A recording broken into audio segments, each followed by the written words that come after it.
Bienvenido una vez más. Bueno, hace una semana estuvimos platicando acerca de uno de los atributos de Dios y hoy vamos a continuar, como bien dijo Sergio, ¿verdad? Con esta serie de los atributos de Dios. Y recordemos, hermanos, que los atributos de Dios no es simplemente que Dios tenga características, propiedades o perfecciones, sino que Dios mismo Él personifica el amor, Él es la verdad, Él es la santidad, que eso es de lo que vamos a platicar el día de hoy. ¿Okay? Entonces, recuerden, tengan eso en su mente. Nosotros los seres humanos, particularmente los teólogos, pues tratamos de estudiar la Biblia, ¿verdad? Y hasta donde el conocimiento da, pues tratamos de entender lo que Dios dice en su palabra, lo que Él se ha revelado para nosotros, para nuestra enseñanza. Pero hay cosas que no alcanzamos a comprender en esta vida y las vamos a comprender cuando estemos en la presencia de Él. Y quisiera empezar en esta mañana nuestro mensaje pidiéndole, por favor, a Josué si nos pone la primera lámina. ¿Okay? Este es un cuadro muy famoso, ¿sí o no? ¿Sí? Todos, creo que todos lo conocen, ¿verdad? ¿Cómo se llama este cuadro? La última cena, ¿verdad? O algunos dicen la Santa Cena, pero es realmente la última cena. ¿Quién lo pintó? Bueno, lo pintó Leonardo da Vinci, ¿verdad? Este hombre, Leonardo da Vinci, tuvo un gran problema. A él lo comisionaron para pintar este cuadro, ¿ok? Él tenía en su mente un gran dilema. ¿Cómo puedo retratar la cara de Jesucristo? Alguien a quien yo no conocí, alguien a quien la Biblia dice que era un ser maravilloso. Jesucristo en su vida, hermanos, él representó 60 cualidades de carácter diferentes en su vida. Eso es lo que los estudiosos dicen. La santidad, la justicia, la misericordia, la bondad, el amor, 60 rasgos diferentes, ¿okay? Del carácter de Jesucristo, que evidentemente son también los caracteres de Dios. Él lo representó. Entonces, Leonardo tenía ese gran dilema, ¿cómo dibujar ese rostro santo, ese rostro único que físicamente se podía parecer al rostro de cualquier judío de la época, pero era un rostro tan distinto, tan diferente, que cómo lo pinto. Era el dilema de Leonardo. Él empezó a hacer sus trazos, él empezó a hacer sus bosquejos de la pintura y él empezó a dibujar todos los elementos. Él se tardó del año 1494 a 1498, 4 años aproximadamente, en hacer ese trabajo. La pintura en su estado actual mide 4 metros con 60 centímetros de ancho y 8,80 centímetros de largo. O sea, es lo que en México llamaríamos un mural. Ese es el tamaño de la Santa Cena. Él empezó a hacer los primeros trazos, dibujó las figuras, el fondo y algo en particular. ¿Cuántas personas ustedes ven ahí aparte de Jesús? Dos, ¿verdad? La persona que está al lado de Jesús se dice que es una mujer. Se dice que es María Magdalena. El que faltaría ahí es Judas, ¿verdad? Porque acuérdense que el Señor Jesucristo mandó a Judas, ¿verdad? Que lo que tengas que hacer, hazlo ya y se fue. ¿Ok? Y a lo mejor muchos de nosotros no sabemos ese detalle. Pero bueno, así empezó y así en esos casi 4 años, Leonardo da Vinci estuvo cómo dibujar el rostro de alguien a quien no conozco, alguien que es tan puro, alguien que es tan santo. Y bueno, él tuvo que avanzarlo y terminarlo. Y ahí está. Esta obra está en Milán, es considerada una obra, un patrimonio de la humanidad por la UNESCO. Y eso a mí me hizo reflexionar de que nosotros al estudiar la Biblia, leemos, tratamos de entender lo que Dios ha revelado de él, pero hay cosas que Dios no ha revelado de él. Dios, en su gran inteligencia, Él nos ha hecho, nos da formas de aprender. Una de esas formas en las que nosotros podemos aprender de Él es relacionar cosas. ¿Okay? La relación es algo que es un mecanismo para aprender cosas. Dios en su santidad, que es el atributo que vamos a platicar el día de hoy, para que nosotros lo podamos entender de una manera más clara.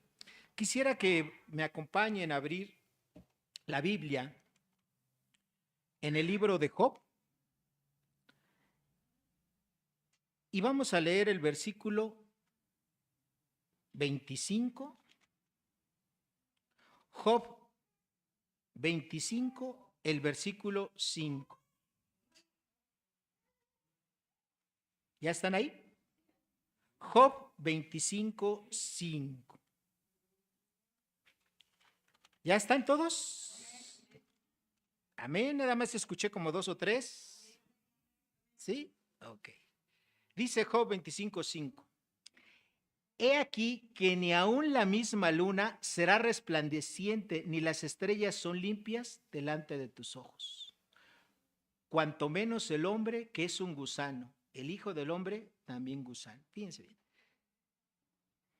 Dios en su santidad es tan blanco, ¿sí? Que aquí obviamente está reflejado por la luna, que ni aun la luna es como su santidad. Y si nosotros vamos a Job capítulo 15, el verso 15 dice así: he aquí en sus santos no confía. Fíjense bien, está hablando de Dios. Ni aun los cielos son limpios delante de sus ojos. Está hablando de Dios.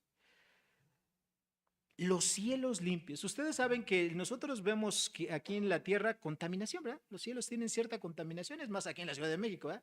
Muchas de las mañanas te levantas y son grises, y la gente que subimos a un puente o que estamos a las orillas de la ciudad, vemos y pues, es una nata espesa grisácea.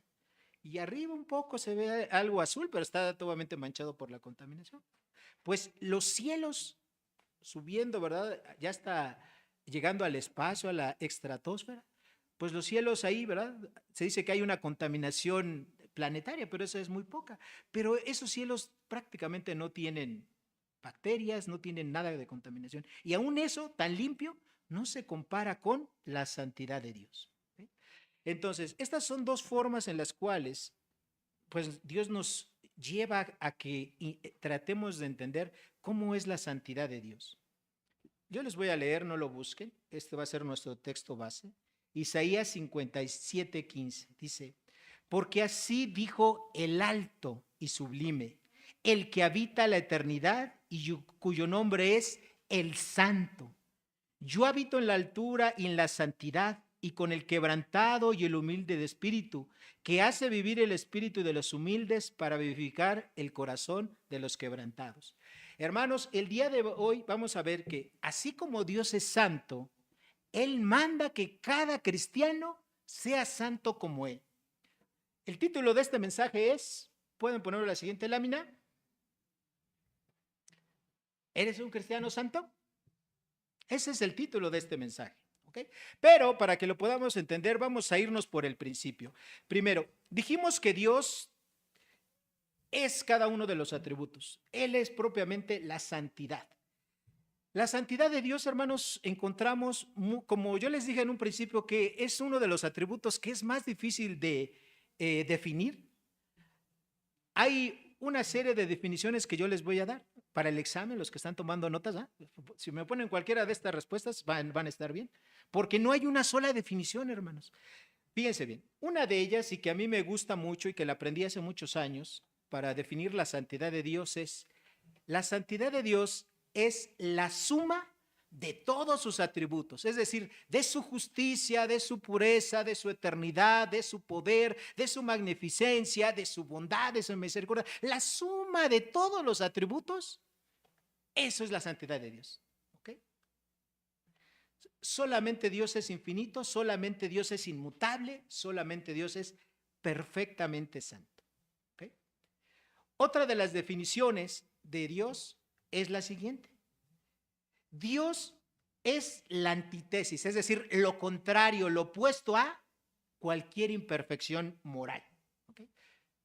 Otra de las definiciones que tenemos de Dios es que la santidad es la perfección, característica o atributo más importante o representativo de la persona de Dios. Tanto es así que Dios juró por su santidad. ¿Okay? Esto lo encuentran en el Salmo 89:35 para las que toman Dios. Ahora, tradicionalmente se ha dicho que la santidad de Dios tiene que ver con la definición de la palabra. Santo, hermanos, quiere decir apartado. Eso es la definición básica. Santo quiere decir apartado, cortado, es decir, separado de algo. Eso quiere decir santo. Hay un canto hermoso que entonan los judíos que se llama Kadosh. Y este canto judío quiere decir precisamente santo, Kadosh. Y obviamente esta palabra Kadosh habla precisamente de eso, de algo que es moralmente, éticamente separado de todo lo demás. Pero déjenme decirles algo muy importante. La palabra santo también quiere decir algo que es completamente diferente a todo lo demás que existe. En este caso, Dios es totalmente diferente a todas las criaturas que Él ha hecho, a todo ser que Él haya creado, sean ángeles buenos, sean ángeles caídos o sea el hombre. Dios es totalmente diferente. Eso es lo que quiere decir la santidad de Dios. Entonces, una vez que ustedes pueden tomar la definición que más les guste. Todas son correctas, ¿verdad? Eso es la santidad de Dios. ¿Cuál les gusta más? Todas, ¿verdad? O alguien puede decir, no, a mí me gusta más esta por sencilla o me gusta más esto. Pero piensen, Dios, en uno de sus significados básicos de la palabra santo, Kadosh, quiere decir un ser totalmente diferente a todos los demás seres que Él ha creado. ¿Okay? ¿Me pueden poner la siguiente lámina, por favor? Entonces, este atributo de la santidad de Dios es el atributo más distintivo y muchos dicen que también es el atributo más importante. Pónganme la siguiente lámina, por favor. Tradicionalmente, cuando se estudia Isaías para hablar de este atributo y decir, bueno, de todos los atributos de Dios, ¿cuál es el más importante? Hay autores que dicen que no debiésemos tratar el tema así, porque Dios llena completamente todos los atributos, en amor, en santidad, en justicia, todos. Entonces, mencionar a Dios que uno de sus atributos es más importante que el otro, algunos dicen que es incorrecto. Pero lo que nosotros vamos a ver en esta mañana es que Dios sí le da una importancia más fuerte a su atributo de la santidad. Vayan conmigo, por favor, a el libro de Isaías, ¿sí? Capítulo número 6. Okay. Isaías capítulo 6 y vamos a leer los primeros versículos. Okay. Ustedes me dicen cuando ya lleguen a Isaías capítulo 6. No, me dicen amén, pero no lo tienen ya, ¿verdad? ¿Sí ya lo tienen? ¿Ya? O sea, son muy rápidos o rápidas. Bueno. Antes de que leamos Isaías 6, que por cierto es un pasaje muy conocido por la gran mayoría de nosotros, quisiera decirles lo que hay antes, es decir, el contexto del pasaje. ¿Qué hay antes de Isaías 6? Bueno, antes de Isaías 6, en Isaías 5, en los primeros versículos, encontramos una parábola, la parábola de la viña, ¿verdad? Ahí Dios está hablando y dice que Él había hecho todo por una viña, la había cuidado, la había cercado para que las bestias del campo no la destrozaran, para que no se la comieran las aves, le había dado tierra fértil, había hecho todo por esa viña. Pero esa viña, al final de cuentas, ¿qué hizo? En lugar de dar uvas buenas, dio uvas silvestres, moras, es decir, algo que no es uva. Y obviamente esa viña, ¿quién representa? Al pueblo de Israel. Y Dios hizo todo para que el pueblo de Israel diera frutos, para que el pueblo de Israel fuera una nación única, para que el pueblo de Israel llevara su nombre y su imagen a todos los mundos, a todo el mundo, a todas las naciones de la tierra. Pero eso no hizo Israel, ¿verdad? Israel desobedeció. ¿Okay? Y Dios iba a traer juicio, consecuencias para el pueblo de Israel. Eso es lo que encontramos como antecedente. Después de ello encontramos que Dios al pueblo de Israel, primero se los dijo en una parábola, la parábola de la viña. Y después empieza Dios a decirles todo lo que tenía en contra de Israel. Y obviamente un pueblo orgulloso, un pueblo que lo había dejado, que lo había abandonado, que le eran infiel, que hacía sacrificios, que los hacían de dientes para afuera, sin realmente en su corazón dolerle por el pecado que ellos vivían, y pensaban que de esa manera, de manera externa, Dios iba a estar agradecido, que Dios iba a estar satisfecho con ese pueblo. Eso es lo que antecede a los versículos que vamos a leer. Dice Isaías capítulo 6, versículo 1. En el año que murió el rey Usías, vi yo al Señor sentado sobre un trono alto y sublime, y sus faldas llenaban el templo. Por encima de él había serafines, cada uno tenía 6 alas, con 2 cubrían sus rostros, con 2 cubrían sus pies, y con 2 volaban. Y el uno al otro daba voces diciendo: Santo, santo, santo, Jehová de los ejércitos, toda la tierra está llena de su gloria. Y dice el versículo 4: y los quiciales de las puertas se estremecieron con la voz del que clamaba, y la casa se llenó de humo. Entonces dije: ¡ay de mí, que soy muerto! Porque siendo hombre inmundo de labios y habitando en medio del pueblo que tiene labios inmundos, han visto mis ojos al Rey, Jehová de los ejércitos. Y voló hacia mí uno de los serafines, teniendo en su mano un carbón encendido, tomándole del altar con unas tenazas y tocando con él sobre mi boca, dijo: he aquí que esto tocó tus labios, es quitada tu culpa y limpio tu pecado. Hermanos, cuando hablamos de la santidad de Dios, tenemos que tener la actitud que tuvo Isaías. Él dice, ¿verdad?, al escuchar 3 veces que Dios es santo, habla de un principio de interpretación de la Biblia que es la mención. La mención quiere decir que si algo Dios lo dice una vez en la Escritura, es algo importante, como todo lo que hay en la Biblia. Si lo dice 2 veces, quiere decir que es algo muchísimo más importante. Pero si lo dice 3 veces, quiere decir que es algo extraordinariamente importante. Y eso es lo que encontramos aquí acerca del atributo de Dios. Dios es santo 3 veces. Dios vive en un nivel, en una dimensión que nosotros no podemos entender, no podemos ni siquiera nosotros acercarnos, por más que luchemos en nuestra mente, en nuestras fuerzas, querer entender y comprender esa santidad. Hermanos, no lo podemos hacer, pero sí tenemos la Biblia, ¿verdad? Sí tenemos estos pasajes que nos dan una ilustración de lo que es la santidad de Dios. Isaías, sabiendo, él era el profeta de Israel y él sabía cómo estaba de ese pueblo. Y él se daba cuenta de que el pueblo tenía labios inmundos, es decir, hablaba, refería cosas, pecados, y dice, y él siendo profeta dice, y mis labios también son inmundos, como los de los demás. Pero le fueron quitados, ¿verdad? Esa inmundicia a través del carbón. Y obviamente, pues eso es una enseñanza, ¿verdad? Eso es, está hablando en un lenguaje metafórico. Dios cambió el corazón de Isaías. Y eso es precisamente lo que hace Dios también con nosotros.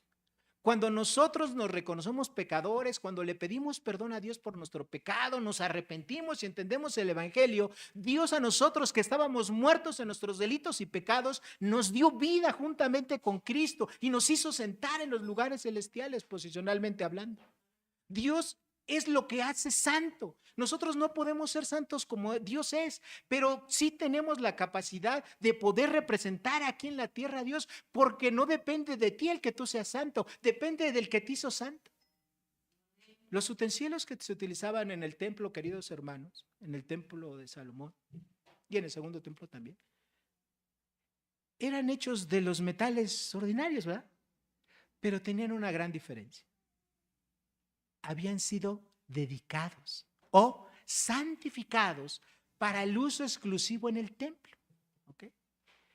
Pero el material de lo que estaban hechos pues era común. Cualquiera podía comprar un pedazo de oro y hacerse una cuchara, unas tenazas, un tenedor o el candelero. Pues cualquiera podía tenerlo. ¿Cuál era la diferencia? Hasta el mismo artesano se los pudo haber hecho.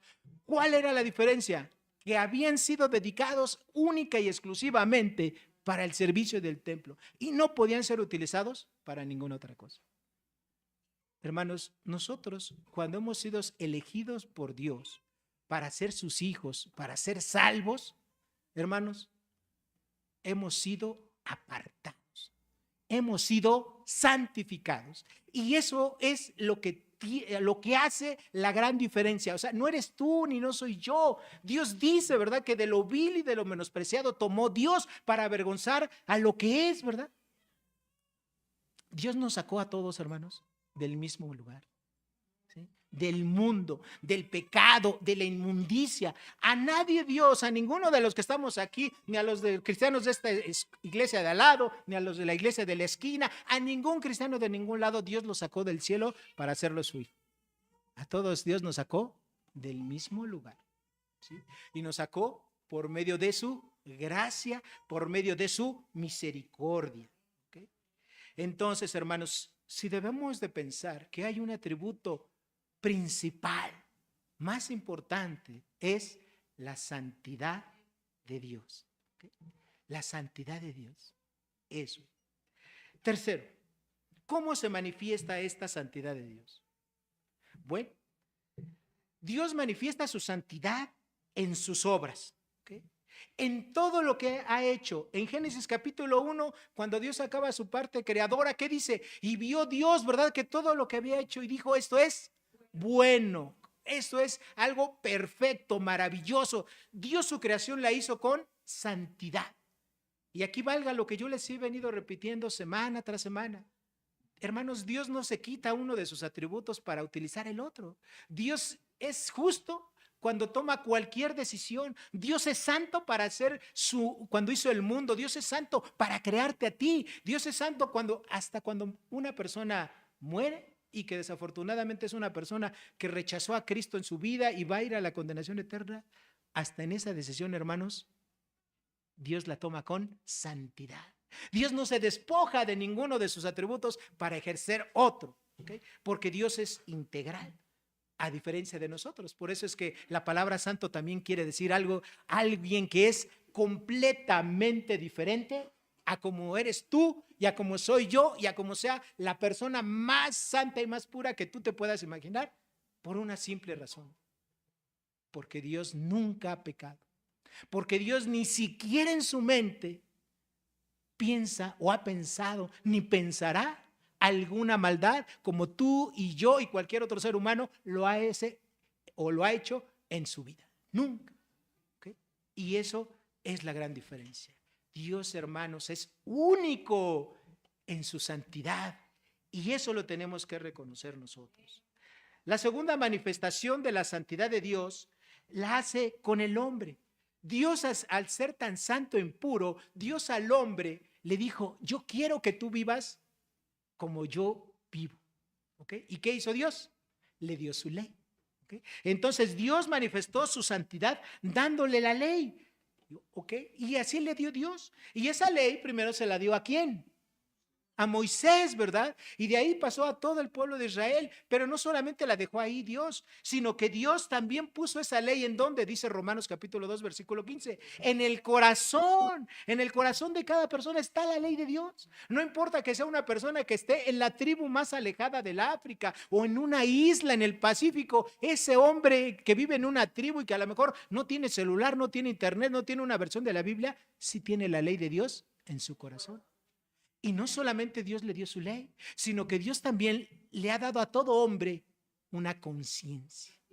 Es decir, un razonamiento para determinar cuáles cosas son correctas y cuáles cosas son incorrectas. Hermanos, hasta en las tribus, los grupos más pequeños de cristianos o no cristianos, la gente sabe que matar es algo incorrecto. La gente sabe que robar es algo incorrecto. Obviamente hay sus excepciones, pero la gran mayoría de estas personas que viven en unas comunidades tribales tienen eso, tienen esa conciencia y tienen la ley de Dios. ¿Ok? Entonces, en la ley nosotros encontramos todas aquellas cosas que Dios por su santidad, por Dios por ser diferente, quería que el pueblo de Israel las vivieran, las hicieran, ¿verdad? Para que ellos también fueran un pueblo diferente al resto de los pueblos que hay sobre la faz de la tierra. ¿Y dónde encontramos eso? Bueno, lo encontramos en el Salmo 19, 8 y 9, que luego ustedes lo pueden leer en casa, en Hechos capítulo 3, versículo 14. ¿Ok? Y otra de las cosas en las cuales Dios muestra su santidad es en la cruz. En la cruz de Cristo, mis queridos hermanos, ustedes saben que en el momento en el cual Jesucristo estaba, esas últimas 3 horas y media que Jesucristo estaba en la cruz, atormentado y antes de morir, su cuerpo humano era un cuerpo que se estaba transformando. Era un cuerpo que sin haber conocido el pecado, como dice la palabra, por nosotros se hizo pecado. Y ese cuerpo, cuando estaba lleno de pecado, hubo una separación. Dios no puede tener comunión con el pecado, porque Él es totalmente santo, 3 veces santo. Entonces Jesucristo, el Espíritu Santo y Dios, toda la eternidad habían vivido juntos, habían tenido una relación única.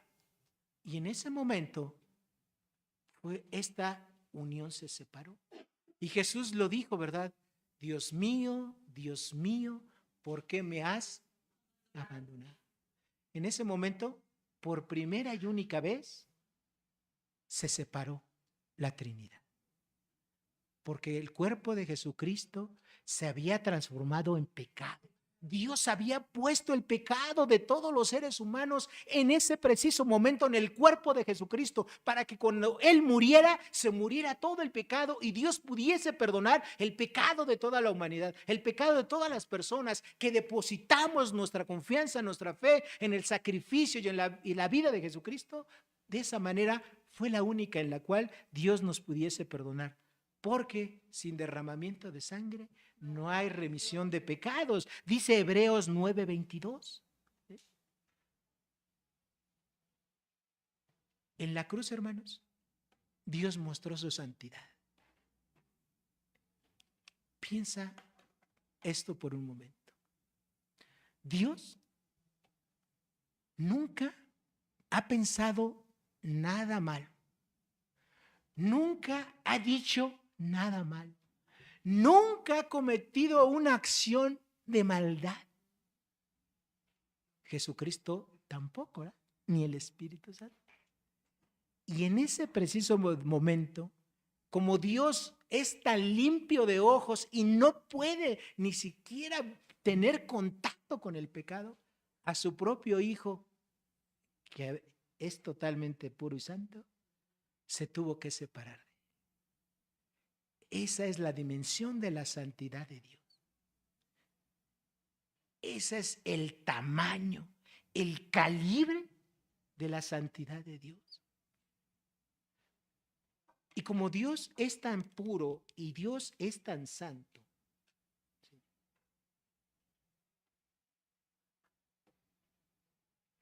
esto a nosotros nos puede causar dos cosas. ¿Sí? O anhelamos y queremos y nos esforzamos por ser más santos como Dios, o nos alejamos de esa santidad.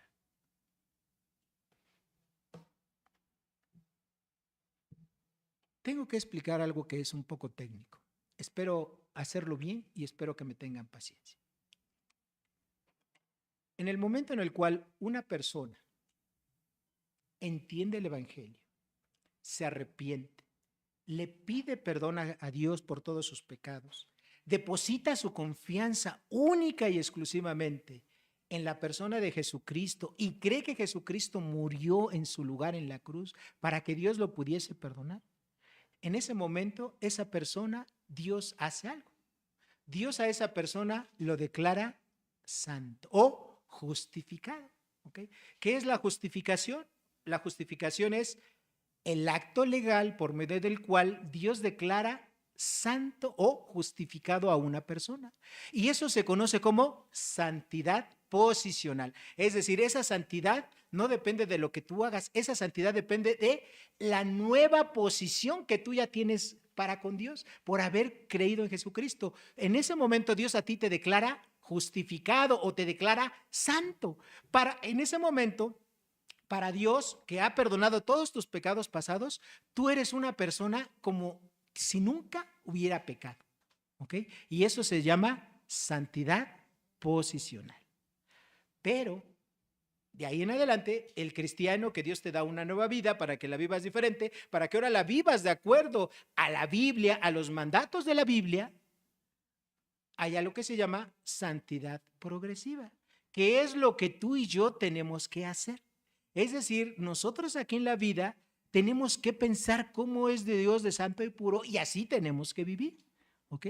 O debemos de tratar de vivir así. Y obviamente entre la santidad, imagínense que aquí arriba está la santidad posicional, ¿no? Para Dios es como si ya no cometiéramos ningún pecado. Pero ¿cuál es la realidad de nuestra vida? Que nosotros estamos aquí. Nosotros en nuestra vida práctica, hermanos, ¿ya no pecamos? Sí pecamos. ¿Dicen mentiras? ¿Tienen malos pensamientos? ¿Llegan tarde? Porque déjenme decirles algo, hermanos. La puntualidad también es santidad.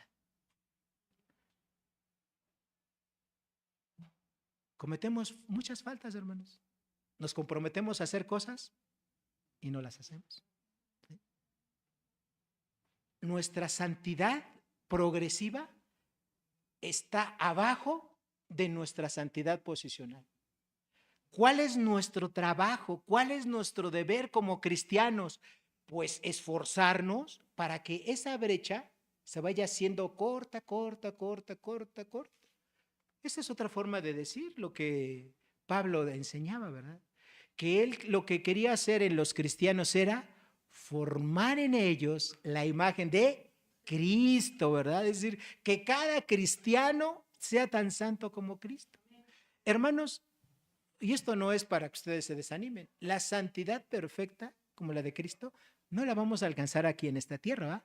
La vamos a alcanzar solamente cuando estemos en el cielo, en la presencia de Dios. Pero es nuestra responsabilidad aquí en la tierra, sed santos porque yo soy santo, dice Dios. ¿Ok? ¿Qué es lo que vamos a ver más adelante? Pero hermanos, algunos cristianos cuando escuchan esto dicen, bueno, pues entonces ¿para qué me esfuerzo en ser más santo si aquí nunca lo voy a lograr? Y bueno, pues mejor voy a ser un cristiano como todos los demás. Y no, hermanos, eso es un grave error. El propósito final, hermanos, del discipulado no es transmitirte conocimiento. No es transmitirte más información para que tú tengas muchos carpetas o estudios o tratados ahí en tu librero y digas, ya tengo el discipulado 1, ya tengo el discipulado 2, el 3, el 4, ya me chuté todas las materias del seminario aquí con el pastor, ya sé todo esto, ya sé. Hermanos, la meta no es el conocimiento, la meta es la santidad. La meta es que cada día usted y yo nos parezcamos más a Cristo. Esa es nuestra meta, hermanos. Y al mismo tiempo que tenemos esa meta, cuando usted está tratando de vivir una vida más santa, una vida más pura, usted va a tener el respaldo moral que le va a dar un poder para testificar, para predicar el evangelio a las personas. Porque usted le puede predicar a las personas el evangelio bien y completo. Pero si usted le dice, oye, te invito, te voy a invitar a una plática, ¿verdad? Y le dice, ¿a dónde nos vemos? Pues nos vemos en el Tox de aquí de la esquina. ¿A qué horas? A las 6 de la tarde. Y usted en lugar de llegar a las 6, llega a las 6:40, ¿no? ahí todo sudando y todo. Ay, discúlpame, se me hizo tarde, me quedé dormido. Pues ya empezó mal, ¿no? O si usted a la persona que le va a testificar le dice, oye, bueno, te voy a predicar esto, ¿verdad? Del amor de Dios, etcétera, ¿no? Dice, hoy, por cierto, me acordé, ¿verdad? No te he pagado los 5,000 pesos que me prestaste, ¿verdad? Hace como 3 años. Pues ya estás mal, ¿sí? El evangelio, hermanos, tiene poder por sí solo, independientemente de que usted viva una vida mediocre en santidad o que usted viva una vida bien. Pero para la gente, el testimonio es importante. La gente nada más está viendo, hermano. Está viendo las fallas que usted comete. Y si usted le ayuda, peor tantito, ¿no? Peor tantito, hermanos. A veces los cristianos nos parecemos a los fariseos de la época de Jesucristo. Le decimos a la gente que hagan lo correcto, ¿verdad? Hagan lo bueno. Pero yo estoy haciendo lo malo. ¿Cuántos cristianos dicen, pues sí, yo sé que el adulterio es pecado, pero sigo viviendo en adulterio? ¿Sí? No me caso, ¿para qué me caso? ¿Sí? O muchos cristianos dicen, eso también es santidad, hermanos. ¿Sí? O muchos cristianos dicen, bueno, pues tomarme 2, 3 copitas no está mal, ¿verdad? Pero tú con la primera estás bien mareado. Ya es pecado, hermanos. Eso también es santidad. ¿Sí? A veces no quieres, ¿verdad?, que tus hijos vean videojuegos violentos y tú maltratas a tu esposa. A veces tú le dices a tus hijos, no digas groserías, y tú cuando te juntas con los compañeros del trabajo, de la cuadra, estás con ellos participando, diciendo, escuchando y riéndote de chistes negros, colorados, morados y de todos los colores. Hermano, eso también es santidad. ¿Sí? O a lo mejor tú dices, bueno, pues yo no robo, ¿verdad? Yo no he matado a nadie, pero a lo mejor si estás participando en los chismes, ¿verdad? Te sabes todos los chismes de la oficina, del trabajo, y es más, lo que escuchas hasta le aumentas, ¿verdad? Hermano, todo eso también es santidad. Y Dios quiere que tú y yo seamos santos porque Dios es santo. ¿Okay? Eso es lo que Dios quiere. Muchos de nosotros no alcanzamos a comprender lo que dice Habacuc 1:13.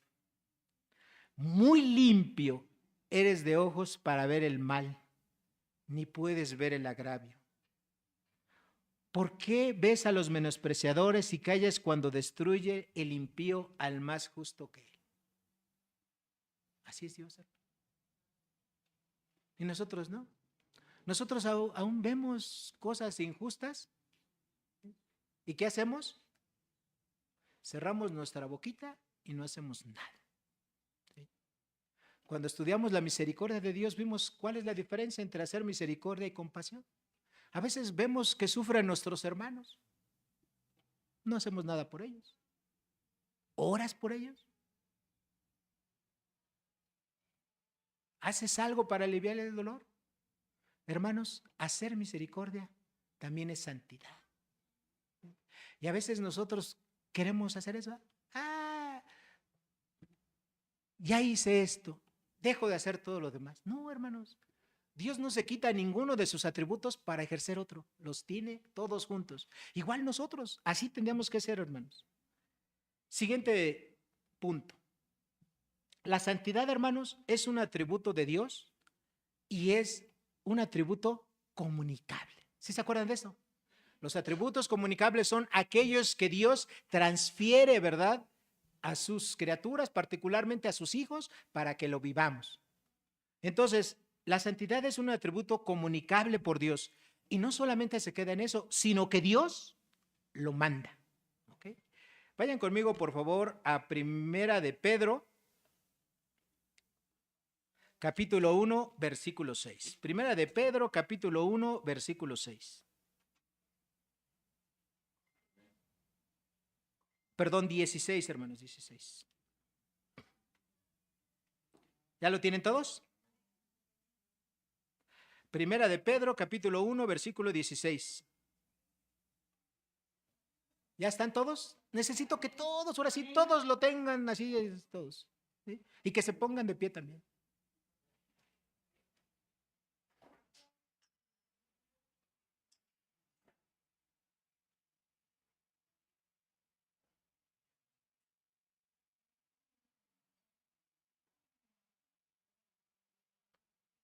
Leámoslo todos juntos, por favor, hermanos.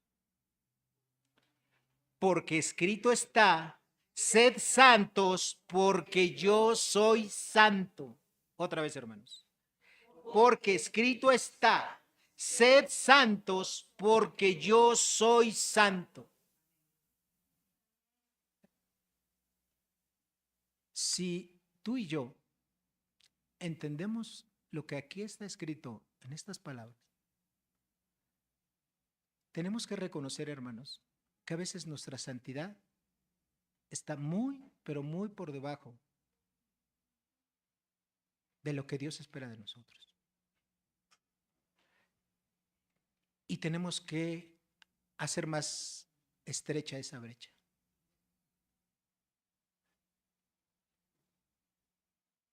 Este versículo, puedes sentarte, es una ratificación de lo que Dios ya dijo en Levítico 27. Allá dijo, santificaos pues, sed santos, porque yo Jehová soy vuestro Dios. Hermanos, lo que acabamos de leer es un mandamiento. No es algo opcional, ¿sí? No es algo para decir, bueno, hoy sí quiero ser santo y mañana no. O en este momento de mi vida, no. No, hermanos. Dios ratifica este mandamiento dado en el Antiguo Testamento y yo quiero que tú entiendas lo siguiente. Vamos a ilustrarlo con el pueblo judío. Dios escogió dentro de todas las naciones de la tierra al pueblo judío, pero ¿los escogió porque fuera el mejor pueblo? No, ¿verdad? La Biblia dice que los escogió siendo la nación más insignificante, la más pequeña, la más alejada. ¿Por qué? Porque Dios por su soberana voluntad los eligió y tuvo de ellos misericordia. Igual que Dios te ha escogido a ti para la salvación. Segundo, Dios se reveló a ellos. Dios les habló a ellos a través de los profetas, de Moisés, de muchas maneras. Dios, hermanos, también a nosotros nos habla a través de las predicaciones, a través de los estudios, pero principalmente a través de la palabra de Dios. Dios te habla, te acaba de hablar. ¿Si oíste lo último que te dijo Dios? ¿Qué te dijo Dios? Sed santos porque Él es santo. Dios te acaba de hablar. Dios te acaba de hablar. Dios les dio guías al pueblo de Israel en todos los momentos. Constituyó, ¿verdad?, de Jacob a las 12 tribus, les dio a José, que era el único de los 11 que era santo, ¿verdad?, durante muchos momentos de su vida. A José, después les dio líderes, ¿sí se acuerdan? Les dio líderes, les dio, ¿a quién más? Moisés, a Josué, después ellos dijeron, no, jueces, les dio Dios, les dio profetas, les dio hasta rey, ¿verdad? Para que tuvieran guías. Hermanos, Dios también hace eso con nosotros. Nosotros también tenemos guías, ¿verdad? El principal guía que tenemos, no me vean a mí porque no soy yo, es el Espíritu Santo.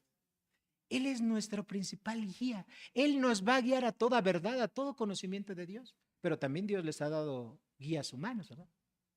En este caso al pastor Ramiro y a su servidor.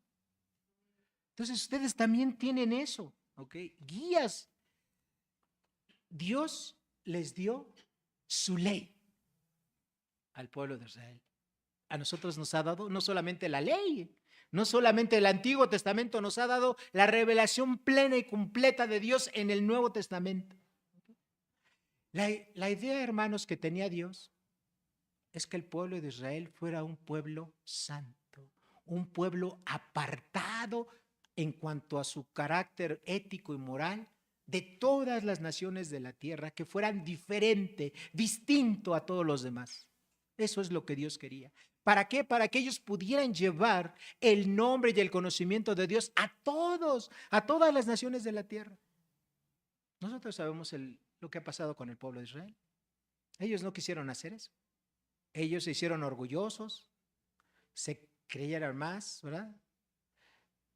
Consideraban y menospreciaban a todas las naciones de la tierra, aún lo siguen haciendo. Por ejemplo, ellos pensaban que la gente de color ni siquiera tenía alma, que todos los que no eran judíos íbamos a ir al infierno, ¿verdad? Eso es lo que ellos pensaban, que no había salvación, al menos que te hicieras un judío prosélito, es decir, te hicieras judío, ¿verdad? Y te discipularas con uno de sus maestros, y fuera de eso no iba a haber salvación para ti o para mí. Y tantas otras cosas más. Se volvió un pueblo rebelde, un pueblo que siempre se rebelaba contra Dios, etcétera, etcétera. Pero esa no era la idea original de Dios. La idea original de Dios es que fuera un pueblo santo, un pueblo diferente, un pueblo único. Y hermanos, eso es exactamente lo que Dios quiere para su iglesia. La Biblia dice, ¿verdad?, que nosotros, ¿qué somos? Real sacerdocio, nación santa, pueblo adquirido por Dios para anunciar las virtudes de aquel que nos llamó de las tinieblas a su luz admirable. Para eso estamos, hermanos. Dios sigue teniendo el mismo plan. O sea, hermanos, Dios no es un aguafiestas. O sea, Dios no quiere que seamos santos nada más porque a Él se le antoja, ¿verdad? Y porque Él sabe, no, estos cristianos nunca van a poder ser como yo. O sea, hermanos, no lo hace para desanimarnos, nos hace porque, recuerda, tú eres una persona diferente, no por lo que tú eres, sino porque Dios te ha elegido para su salvación, porque tú has creído y aceptado a su Hijo Jesucristo. Por eso eres diferente. Por eso es que tú vas camino al cielo. No vas camino al infierno. No vas en camino a donde Dios quiera. No, vas camino al cielo. Y eso es la gran diferencia. Dios te ha dado a su Espíritu Santo para que participes de su naturaleza divina. Tú y yo, si quisiéramos hacer y vivir una vida espiritual y ser santos, como dice en su palabra, estamos condenados al fracaso. Pero Dios te ha dado a el Espíritu Santo. Tienes el Espíritu Santo y con el Espíritu Santo, hermano, hermana, tienes el gran poder de Dios para vencer cualquier pecado, para vencer cualquier problema, para vencer cualquier obstáculo. Tienes un poder manifestado de 4 maneras diferentes. Y eso no me voy a detener mucho porque ya lo estudiamos en Efesios. Tienes más poder que cualquier otra persona de allá afuera. Cualquier persona que no conozca a Cristo Jesús, tú tienes más poder. ¿Por qué? Porque ese poder te es dado por el Espíritu Santo que vive en ti. Si es que en realidad eres un cristiano. Dios quiere que tú y yo seamos santos. Y eso significa que nosotros tenemos que vivir permanentemente alejados del pecado, pero no solamente en una parte externa, no solamente en lo físico, sino aún en lo mental y aún en tus ocupaciones, en lo que tú haces.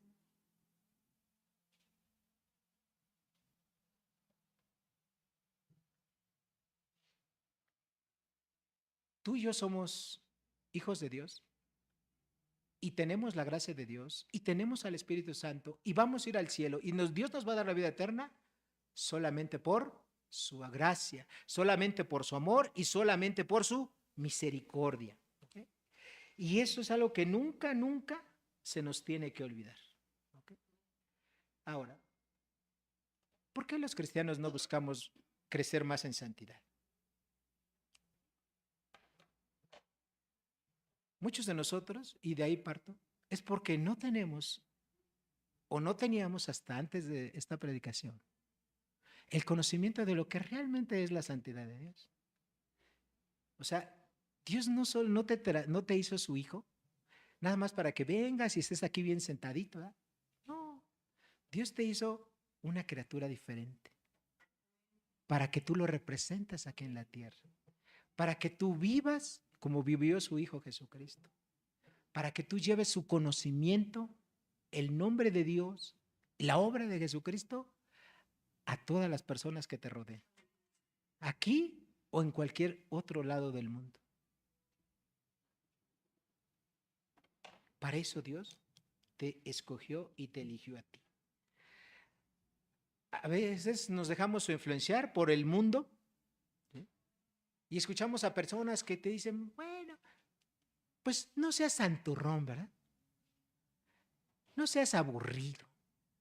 Éntrale a esto, éntrale a aquello. Además, pues tú mismo lo has dicho, ¿eh? Que Dios es bueno, te va a perdonar de todo eso. Pues sí, Dios te va a perdonar si te arrepientes. Pero, ¿qué tal si Dios te deja cosechar las consecuencias de tus pecados? ¿No? Y ahí vas a empezar a sufrir, ¿verdad? La gente se deja influenciar cuando escucha a personas que le dicen, ¿verdad? Disfruta la vida. Total, se vive solo una vez, como dice la canción, ¿verdad? Entonces disfrútala, ¿verdad? Todos los placeres que están aquí, solamente se vive una vez. Pues es cierto. Solamente se vive una vez aquí y también se muere una sola vez y después de esto el juicio. Y si tú fuiste de los que nunca creíste en Jesucristo, nunca le entregaste, pues tu juicio va a ser para condenación. Estarás toda la eternidad separado de Dios. Eso no te lo dicen, ¿verdad? Porque ellos tampoco lo saben. Muchos se dejan influenciar porque dicen, bueno, al final de cuentas, Dios es misericordioso. Como vimos la semana pasada, Dios todo lo perdona. Pues sí, Dios todo lo puede perdonar siempre y cuando haya arrepentimiento. Pero ¿qué pasa con los pecados que hacemos de manera premeditada? ¿Sí? ¿Qué hacemos con toda alevosía y ventaja? Pues si te arrepientes, si te da tiempo, Dios te los va a perdonar. Pero si no, te va a dejar que sufras, ¿verdad?, las consecuencias de todas y cada uno de ellos. ¿Okay? Mucha gente piensa que ni siquiera hay Dios, ¿verdad? O que Dios no existe. Y eso, queridos hermanos, pues es un grave problema que tienen las personas. Y a veces nosotros escuchamos a esas personas antes de escuchar la voz de Dios, ya sea leyéndola en su palabra o a través de la guía del Espíritu Santo que tiene para ti. Hermano, quisiera terminar con esto. Dios te ha llamado no solamente a la salvación, sino también te ha llamado a ser santo.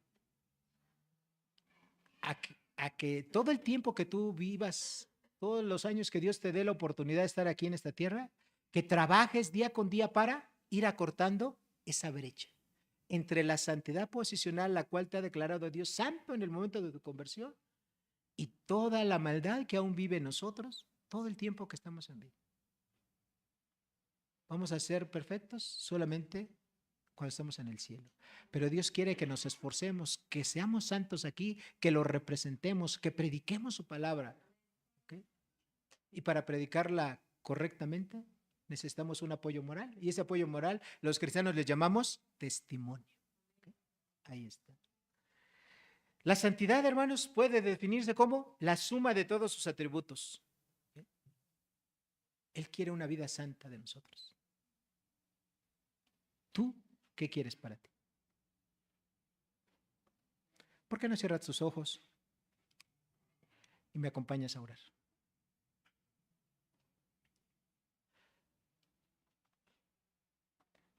Padre, como dices en tu palabra, tú, el Santo de Israel, el apartado, el que está, Señor, en una dimensión que nosotros trabajosamente entendemos, Señor.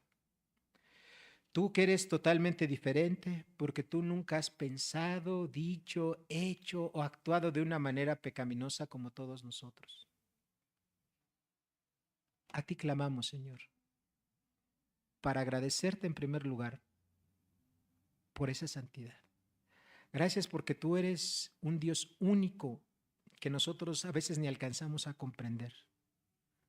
Pero tú nos has dado a tu Espíritu Santo, nos has hecho tus hijos y con el Espíritu Santo nos has dado el poder para que nosotros podamos vivir vidas como a ti te agradan, Señor. Nos has hecho nuevas criaturas y tu voluntad es que nosotros seamos santos como tú también lo eres, Señor.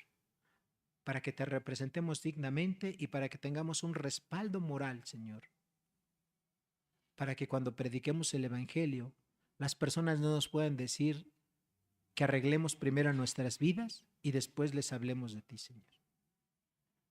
Señor, si hasta ahora hemos sido cristianos, Señor, que hemos vivido o tratado de vivir ajenos, Señor, a tu santidad, en esta mañana te pedimos perdón, Señor.